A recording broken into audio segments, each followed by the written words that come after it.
네. 오늘 날씨가 참 좋죠. 네. 저는 이렇게 날씨가 좋으면 자전거를 타거나 아니면 킥보드를 타거나 아무튼 뭐라도 타는 거를 되게 좋아합니다. 운동신경은 없지만 제가 스케이트보드나 자전거 이런 거를 탈 때 참 마음이 좋기 때문인데요. 어느 날 제가 한 번도 타본 적이 없는 스케이트보드 매장을 지나가게 됐습니다. 그래서 그냥 욕심에 들어가 보았는데 마침 또 탈 수 있게 해주더라고요. 그래서 그걸 내려놓고 한 발을 올리는 순간 어떻게 됐을까요? 아니에요. 아닙니다. 맞습니다. 한 발을 올리는 순간 보드는 저 멀리 날아가고 저는 엉덩방아를 찍고 말았습니다. 민망하지만 애써 점원들의 시선을 무시하면서 이제 제자리에 놓고 나오는데 1, 2학년 아이들이 들어왔습니다. 그리고는 제가 방금 전 넘어졌던 그 보드를 들고 딱 타는데 너무 잘 타는 거예요. 그걸 보면서 자존심이 참 상했습니다. 아니, 그래도 제가 저 친구들보다 운동을 몇십 년은 더 했을 텐데 왜 저는 넘어지고 저 친구들은 안 넘어지는가 궁금해했던 기억이 납니다. 똑같은 보드라고 해도 저는 넘어졌는데 그 친구들은 넘어지지 않았습니다. 똑같은 보드라고 해도 어떤 사람은 넘어지지만 어떤 사람은 그것을 균형을 잡고 즐기며 나아가게 됩니다. 이것을 오늘날 저희들의 삶에 대입한다면 이렇게 말해볼 수 있을 것 같습니다. 때때로 저희들은 믿음이 흔들리고 저희들 아까 찬양한 것처럼 삶이 흔들리는 그때를 마주하게 되지만 어떤 사람은 그것을 균형을 잡고 견디고 더욱더 발전하며 나아갑니다. 그러나 어떤 사람은 그 흔들림 가운데 넘어지고 엉덩방아를 찍고 주저앉게 됩니다. 그렇다면 어째서 그런 차이가 있는 걸까요? 똑같이 흔들리고 똑같이 우리를 무너뜨리려고 하는 그런 어려움과 고난 앞에 왜 누구는 무너지고 왜 누구는 견디고 다음을 향해 나아가게 될까요? 바라기는 오늘 말씀을 나눌 때에 이 질문에 대한 답을 얻고 저희들이 흔들어대는 이 세상 앞에서도 당당히 흔들림 없이 나아갈 수 있는 저와 여러분 되기를 간절히 소원합니다. 그러면 먼저 바로 본론으로 들어가서요. 흔들림 속에서도 견딜 수 있는 첫 번째 원리를 말씀드리려고 합니다. 함께 따라해 주세요. 방심하지 말아야 합니다. 그렇습니다. 이전에 고등학교 때 오늘처럼 이렇게 날씨가 좋던 날 고등학교에서 주최했던 마라톤에 참가했던 적이 있었습니다. 남산에서 했는데요. 선생님들이 이제 1등부터 10등까지 들어오는 친구들에게는 체육 시간 점수를 주겠다라고 선포를 했습니다. 그런데 이런 점수가 걸리니까요, 되게 기현상이 벌어졌는데 원래 운동을 잘하던 친구들은 어차피 체육 점수가 좋기 때문에 의욕이 없고 늘 운동도 하나도 안 하고 늘 쭈그러져 있었던 범생이 같은 애들이 목숨을 걸고 이 마라톤을 하는 그런 진풍경이 벌어졌습니다. 평상시에 운동을 하나도 안 했으니까 그 뛰는 모습이 되게 우스꽝스럽죠. 막 진짜 땀을 뻘뻘 흘리고 얼굴은 시뻘개져 갖고 뛰어가는 그런 사람 중에 제가 있었습니다. 제가 바로 그들 중에 하나로서 열심히 뛰었습니다. 거의 2시간 동안 열심히 뛰고 정말 묘하게도 딱 10등에 들어서서 뛰게 됐습니다. 그리고 이제 결승선을 한 2m 남기고 있었던 순간 저는 이제 끝났다. 이제 됐다 하면서 한숨을 훅 몰아쉬면서 발걸음을 잠시 멈췄을 때 11등으로 달려오던 친구가 최선을 다해 뛰어서 결승선으로 들어가 버리고 말았습니다. 그래서 결국엔 저는 정말 우스꽝스러운 모습으로 열심히 뛰어서 11등을 하는 그런 진풍경을 보여주게 되었었습니다. 제가 왜 이렇게 11등이 되어버렸을까요? 방심했기 때문입니다. 이제 다 끝났다라고 생각하고는 이제 마음을 놓았을 때 바로 역전돼 버리고 말았던 것이죠. 저희들은 이처럼 방심하기 때문에 오랫동안 쌓아왔던 것을 한순간 잃어버리는 일이 종종 있습니다. 방심에서 일어나는 사고 중에 또 가장 흔한 것은 차 사고가 있습니다. 보강동에서 제가 이제 사역을 시작한 지 3년 정도가 되어 가는데요. 작년 한 2년쯤 운전을 해보니까 이 보강동 골목이 슬슬 만만해 보이기 시작했습니다. 그런데 늘 그런 말씀을 하시더라고요. 보강동에서 운전을 할 줄 알면 전국 어디 가서도 운전 잘할 거다. 네. 그래서 저도 자신감이 들었습니다. 그래서 그만 하지 말아야 할 선택을 했는데요. 한 번도 가보지 않았던 보강동 골목에 도전해보고 싶었습니다. 그래서 저기 태양부동산 우측에 있는 골목으로 들어가기 시작했는데요. 들어가면 들어갈수록 좁아지는 골목에 당황스러웠습니다. 결국 차를 돌려서 나오려고 하다가 제 승용차의 옆부분을 잔뜩 긁고 말았습니다. 결국 수리비만 70만 원이 나왔습니다. 마치 보광동이 너 아직 멀었어. 교만하지 마 라고 말하는 것 같았습니다. 그래서 정말 이 보광동은 절대로 방심해서는 안 되겠구나. 방심하면 70만 원이 날아가는구나 하는 것을 다시 한번 알게 되는 순간이었습니다. 제가 이야기한 이 이야기들을 듣고 어떤 분들은 참 운이 없었다. 참 안타깝다 라고 하시겠지만 이 두 이야기가 다 비극을 맞게 된 공통적인 원인이 있었습니다. 그게 무엇인지 아시겠습니까? 방심입니다. 방심은 어떨 때 찾아옵니까? 이제는 됐다. 이제 다 끝났다. 이제는 익숙해졌다. 안전하다라고 생각할 때, 그때 바로 우리를 넘어뜨리는 일들이 찾아오게 됩니다. 오늘 함께 살펴볼 이 고린도 교회 또한 그랬습니다. 고린도 교회는 여러 가지 이제 문제들을 가지고 있던 교회인데요. 그 중에서도 특별히 가장 큰 문제라고 하면 우상 숭배에 바쳐졌던 재물을 그 음식을 먹어도 되냐 안 되냐 하는 이 문제였습니다. 고린도 교회는 당시 복음 전파로 인해서 예수 그리스도를 잘 알고 있는 사람들이 늘어나고 있었습니다. 이들 중에는 예수 그리스도에 대해 확고한 믿음을 가지고 복음을 아는 지식 또한 갖춘 이들이 점점 많아지기 시작했습니다. 그런데 어느 날 이 고린도 교회 안에 우상 숭배의 재물에 대한 그 분쟁이 생깁니다. 사실 온전히 서가며 예수 그리스도를 정확히 아는 사람들에게는 이것은 전혀 문제가 되지 않았습니다. 왜 그럴까요? 왜냐하면 이들에게는 예수님만이 온전한 하나님이시며 예수님만이 우리를 구원하실 수 있는 분이시고 저 우상신이라고 하는 것은 아무 의미가 없다는 것을 이들은 정확히 알고 있었기 때문입니다. 그래서 우상신에게 바쳐진 제사 음식을 먹든지 말든지 그것이 우리의 삶을 결정지을 수 없다는 것을 명확하게 알고 있는 이들이 있었습니다. 바울 역시 이 생각에 동의합니다. 그래서 먹든지 안 먹든지 그 일이 중요한 것이 아니라 오직 하나님을 정확하게 아는 그것이 중요하다라고 이야기합니다. 그런데 만약 이들의 굳건한 믿음에 대해서 칭찬하는 줄로만 알았던 바울이 조금은 의미심장한 이야기를 고린도전서 8장에서 합니다. 저희 고린도전서 8장 1절에서 2절의 말씀을 함께 읽겠습니다. 우상의 재물에 대하여는 우리가 다 지식이 있는 줄을 아나 지식은 교만하게 하며 사랑은 덕을 세우나니 만일 누구든지 무엇을 아는 줄로 생각하면 아직도 마땅히 알 것을 알지 못하는 것이요. 아멘. 아니, 지금 상황은 오히려 칭찬해줘야 할 상황입니다. 이 우상 제물에 바쳐진 음식을 먹어도 되냐 아니냐 하는 분쟁 속에서 하나님을 정확하게 아는 지식으로 잘 선택한 이들이 있었지요. 이 문제를 잘 풀어간 이들이 있었습니다.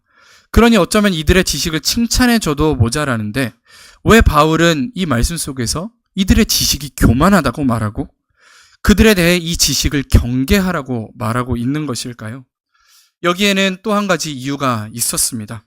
그것은 바로 이들의 생각과 이들의 믿음의 확신에서 온 행동으로 인해서 넘어지는 자들이 있었기 때문입니다. 이들 생각에는 자기들이 복음 안에 굳건히 서 있고 자기들이 믿음 안에 굳건히 서 있기 때문에 저 우상 제물을 먹는 일은 중요하지 않아. 그래서 먹어도 돼 라고 이야기했을지 몰라도 믿음이 연약한 이들이 보기에는 이들의 행동이 시험에 들 만한 문제거리였던 것입니다. 결국 이 일로 인해서 몇몇의 시험 든 성도들이 교회를 떠나고 이제 믿음을 버리게 됩니다. 바로 그래서 바울은 이들의 지식이 교만이 될 수 있음을 경고하고 있는 것입니다. 무슨 말일까요? 우상의 재물을 먹는 일에 대해서 무엇이 답인지는 우리들이 잘 알고 있지만 결과적으로 그러한 행동으로 인해서 상처받고 그러한 행동으로 인해서 넘어지는 우리 성도들을 돌아볼 수 없다면 그 지식은 교만에 불과하다라고 하는 것입니다. 결국 이들은 자신들이 믿음 안에 온전히 서 있다고 생각했지만 그들의 모습은 오히려 다른 일을 넘어뜨리고 교회를 분열시키는 결과를 낳게 되었습니다. 그러면 이들이 어떻게 해야 했을까요? 조금 더 주의 깊게, 사려 깊게 주위를 돌아보아야 했습니다. 한마디로 방심하지 말아야 했습니다. 자신들의 지혜와 자신들의 믿음 안에서 굳건히 서 있는 자신들의 모습만을 생각한 나머지 넘어지는 주변 지체들과 넘어져가는 교회를 알아채지 못했습니다. 이 이야기에서 저희들이 경각심을 가지고 바라보아야 할 것이 있습니다. 그것은 우리가 가장 온전히 서 있다고 생각할 그때, 바로 그때가 넘어질 때라고 하는 것입니다. 그때가 바로 교회를 흔들고 우리의 믿음을 넘어뜨리게 되는 권세가 개입할 때이기 때문입니다. 이제 오늘 본문인 10장으로 다시 돌아와서 보면요.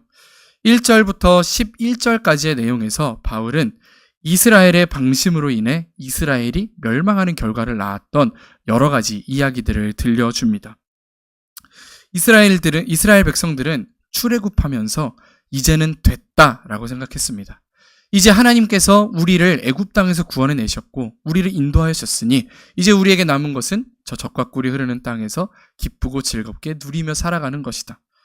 그렇게 생각했으나 그 직후 이어지는 이야기에서 보면 하나님은 이들을 기뻐하지 않으시고 결국 이들을 광야 가운데서 멸망하도록 말씀하십니다.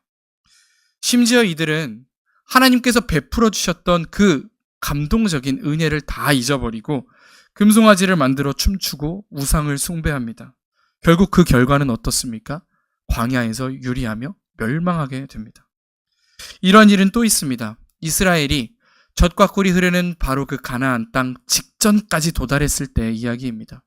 시딤이라고 하는 곳에서 머물렀던 이들은 이제 정말 결승선까지 다 왔구나.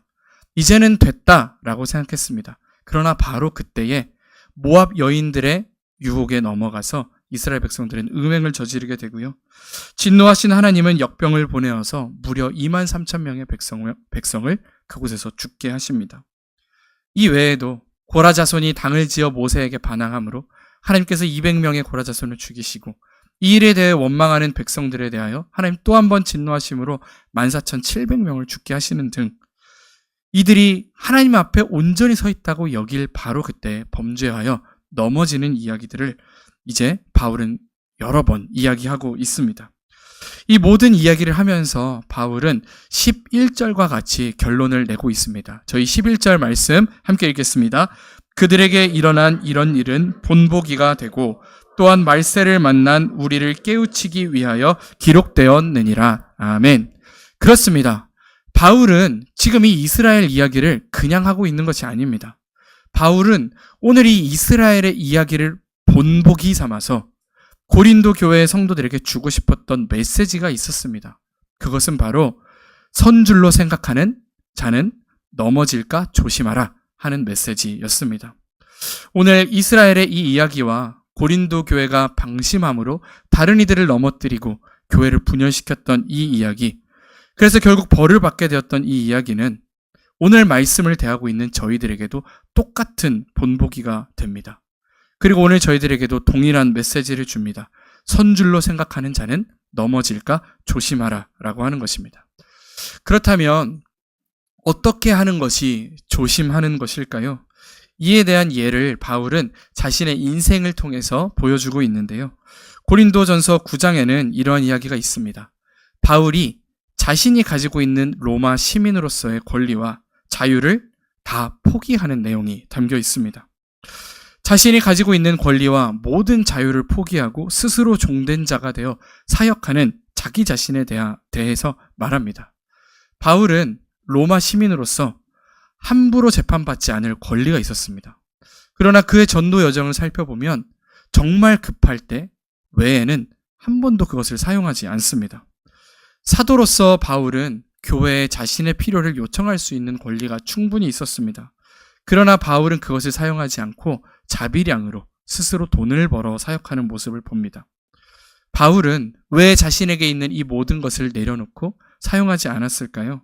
말씀을 한 구절 읽겠습니다. 고린도전서 9장 24절에서 25절의 말씀입니다. 함께 읽겠습니다.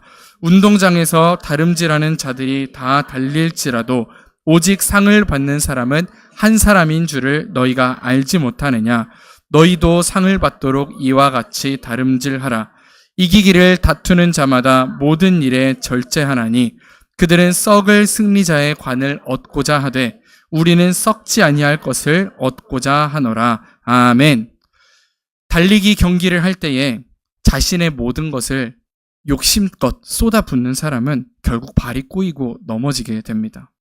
하지만 끝까지 달려 그 상을 얻게 되는 사람은 어떤 사람이냐면 자신의 페이스대로 훈련받은 대로 절제하며 끝까지 레이스를 마무리하는 사람입니다. 승리를 위해서 자신이 가진 것을 절제할 줄 알며 뛸 수 있는 사람이야말로 승리의 관을 거머쥐게 됩니다. 바울은 자신이 넘어질까 조심할 줄 아는 사람이었습니다. 비록 그가 가진 권리와 자유가 컸고 그것을 이용해서 얼마든지 사역을 더욱더 풍성하게 할 수 있고 자신의 삶을 더 풍요롭게 만들어갈 수 있었지만 그는 일부러 자신의 권리를 제한합니다.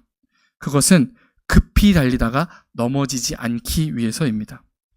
오늘 이 말씀은 안일함을 경계하며 늘 깨어서 조심하라는 그리스도인의 삶의 모습을 저희들에게 보여줍니다. 유명한 외국의 목사님 중에 팀 켈러라고 하는 목사님이 계십니다.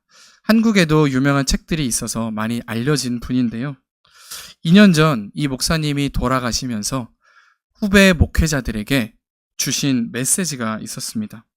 몇 가지의 메시지가 있었는데 그 중에서 오늘 한 가지를 소개하고자 합니다. 네, 영어로는 이렇고요. 직역하면 면돈 아래 가장자리에서 살아라. 이것을 저희들 정서에 좀 익숙한 대로 바꿔보자면 벼랑 끝에 있는 것처럼 살아라 라고 하는 것입니다. 무슨 말입니까? 인생의 마지막에 목회 사역을 감당하는 후배들에게 팀 켈러 목사님은 말하고 있는 것입니다. 늘 넘어질까 주의하고 누군가를 넘어뜨릴 수 있진 않을까 주의하고 조심하며 살아가라 라고 하는 것입니다. 솔로몬 또한 잠언에서 비슷한 이야기를 남겼는데요. 잠언 1장 32절은 이렇게 말합니다. 함께 읽겠습니다. 어리석은 자의 퇴보는 자기를 죽이며 미련한 자의 안일은 자기를 멸망시키려니와. 아멘. 그렇습니다. 온전한 지식을 가진 자일지라도 안일함 속에서는 사망의 길로 가게 될 텐데 온전하지 못한 저희들은 어떨까요? 우리가 많은 지식을 가지고 있다 할지라도 당장 내일 일조차 알지 못하는데 그러면 저희들은 어떻게 살아가야 할까요? 오직 섰다고 생각할 그때에 우리가 이미 충분한 자격을 갖추고 이제는 넘어지지 않을 거라고 생각할 그때에 내가 넘어지지는 않을지 혹 나로 인하여 넘어지는 지체가 있지는 않을지 돌아볼 수 있어야 합니다. 바울이 말했던 것처럼 내가 내 몸을 쳐서 복종하게 함은 내가 남에게 전파한 후에 자신이 도리어 버림을 당할까 두려워함이로다 라고 하는 마음으로 살아가야 합니다. 사랑하는 여러분, 오늘 우리의 삶이 혹시 흔들림 가운데 있습니까?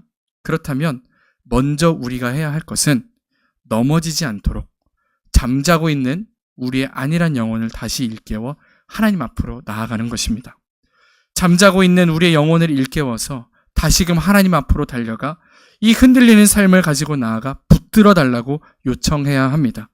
그럴 때에 비로소 우리들은 넘어지지 않고 끝까지 이 주신 믿음의 경주를 감당할 수 있을 줄을 믿습니다. 바라기는 오늘 우리 자신이 다시 한번 깨어서 하나님을 바라봄으로 이 믿음의 경주를 함께 감당할 수 있는 저와 여러분 되기를 간절히 소원합니다. 이제 흔들림의 시간 속에서도 넘어지지 않을 수 있는 두 번째 비결에 대해 이야기하고자 합니다. 함께 따라해 주세요. 하나님의 능력을 붙들라. 아멘. 그렇습니다. 오늘 저희들이 읽었던 이 12절의 말씀과 13절의 말씀은 연이어 붙어 있는 말씀이지만 사실 굉장히 다른 어조를 가지고 있습니다. 12절의 말씀은 너희들이 선줄로 생각했을 때 넘어질까 조심하라는 경고의 말씀이지만 13절의 말씀은 너희들이 연약할지라도 넘어질지라도 하나님께서 돌보신다는 위로의 말씀입니다. 그래서일까요? 저희들은 고난당하고 있는 이에게, 아파하고 있는 이에게, 흔들리고 있는 이에게 이 말씀을 참 많이 읽어주고 전달하곤 합니다. 저희 한번 13절의 말씀을 한 목소리로 읽어볼까요? 사람이 감당할 시험 밖에는 너희가 당한 것이 없나니 오직 하나님은 미쁘사 너희가 감당하지 못할 시험 당함을 허락하지 아니하시고 시험 당할 즈음에 또한 피할 길을 내사 너희로 능히 감당하게 하시느니라. 아멘. 이 말씀은 딱 들었을 때 정말 위로가 되는 말씀입니다. 정말 위로가 되고 우리를 살리는 말씀처럼 보입니다. 하지만 한편으로 저희들이 정말 주의해서 사용해야 하는 말씀이기도 합니다. 어째서 그런가 하면요. 오늘 정말 어렵고 감당할 수 없는 고난과 도저히 이겨낼 수 없는 삶의 어려움 속에 있는 이가 있을 때 그에게는 이 말씀을 전하는 것이 오히려 시험이 될 수 있기 때문입니다. 사람이 감당할 시험 밖에는 너희가 당한 것이 없다. 하나님은 감당할 수 있는 시험만을 주신다. 이렇게 말씀하시는데요. 정말 언뜻 위로가 되는 말과 같이 느껴지지만 예를 들어 지금 너무나 원하던 직장에서 잘리고 힘들어하는 사람이 있다고 했을 때 그에게 가서 하나님은 감당할 수 있는 시험을 주셔. 이겨낼 수 있어. 하나님은 지금 당한 시험은 하나님이 허락하셔서 주신 시험이야 라고 말한다면 그의 마음이 어떻겠습니까? 나는 지금 너무 힘들고 괴로운데 지금 이 시험이 내게 왔다는 것은 그러면 하나님이 허락하셨다는 말인가? 그렇다면 하나님은 내가 이 고통받도록 나를 내버려 두고 계시다는 말인가? 하면서 오히려 하나님을 원망하게 됩니다. 또 이 말씀처럼 하나님이 견딜 만큼만 시험을 주시는 것이 정말 그렇다면 내가 견디는 정도에 따라 하나님이 주시는 시험의 수준이 다르다는 말인가? 잘 견디는 이에게는 더 큰 시험을 주시고 못 견디는 이에게는 작은 시험을 주신다는 말인가? 이렇게 생각하는 모순이 생겨나게 됩니다. 이런 말씀에 대한 모순과 이해 안 되는 일들은 사실 저희들이 한 가지를 놓치고 생각하고 있기 때문에 생기는 실수입니다. 그 놓치는 것은 바로 오늘 여기서 감당할 만하다라고 이야기할 때에 그 감당할 만하다는 것의 기준은 바로 나의 능력에 있지 않다라고 하는 것입니다. 이 말씀을 통해서 바울이 또 하나님께서 말씀하고 계시는 것은 하나님이 우리를 감당할 수 있는 만큼만 우리가 감당할 수 있는 만큼만 시험을 주신다든지 우리가 힘들어할 때에 우리로 하여금 우리가 견딜 수 있는 만큼만 시험을 주시고 그 시험을 멈춘다든지 하는 그런 이야기가 아닙니다. 그것이 아니라 어떤 시험이든 저희들을 넘어뜨리고 아프게 하지만 우리의 능력 아닌 하나님의 능력으로 견딜 때에 그 시험은 능히 이겨낼 수 있게 된다라고 하는 말씀입니다. 우리로서는 감당치 못할 시험이 저희들에게 다가오지만 하나님께서 함께 하심으로 말미암아 그 어려운 시험의 순간에도 저희들은 버틸 수 있습니다. 이것은 시험이 없어진다거나 어느 정도의 수준까지만 주신다는 말이 아닙니다. 여전히 이 세상이 우리를 흔들어대고 여전히 우리로서는 도저히 이겨낼 수 없는 어려움과 시련과 고난이 우리 앞에 있을지라도 때때로 우리가 그것을 이겨내지 못해 넘어지고 있을지라도 그럼에도 불구하고 하나님의 능력이 우리와 함께할 때 우리는 이것을 넉넉히 이겨낼 수 있다. 그러니 하나님을 믿고 흔들리지 말아라 라고 하는 바울의 권면이며 오늘 우리에게 주시는 하나님의 권면인 줄 믿습니다. 그러므로 흔들림의 시간 속에 견딜 수 있는 우리의 두 번째 원칙은 아까 말씀드린 것처럼 하나님의 능력을 의지하고 붙들라라고 하는 것입니다. 사랑하는 성도 여러분, 오늘 저희가 혹시 흔들림 속에 있다면 이 흔들림의 시간을 어떻게 지나가고 계십니까? 어떤 이는 이 흔들림 속에 넘어지고 어떤 이는 이 흔들림 속에서도 넘어지지 않고 오히려 그 다음을 향해 나아갑니다. 그 차이는 무엇입니까?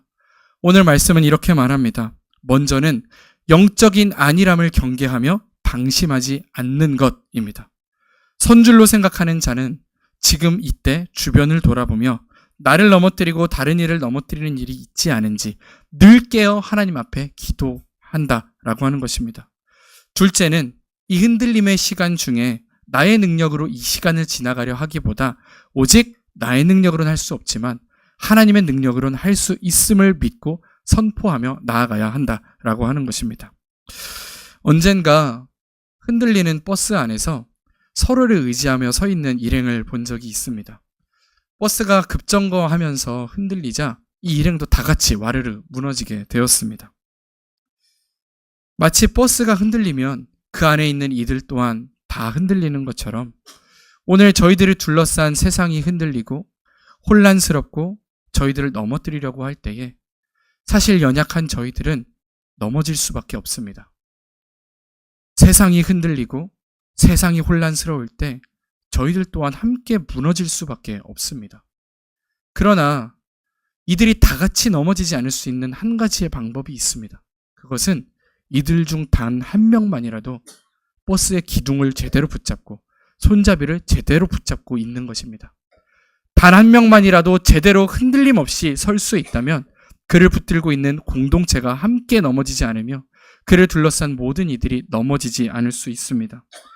오늘 하나님께서는 모두가 넘어지고 흔들리는 이 세상을 향하여 한 가지 우리가 붙들 수 있는 귀한 기둥을 보내주십니다. 그것은 무엇입니까? 예수 그리스도께서 달리셨던 십자가입니다. 오늘 예수 그리스도의 십자가를 붙들 때에 저희들 넘어지지 않으며 흔들리지 않으며 저희들 함께 붙들고 함께 생활하는 이 공동체를 세우고 이 나라를 세우고 우리가 사는 세상을 함께 세워갈 수 있음을 믿습니다.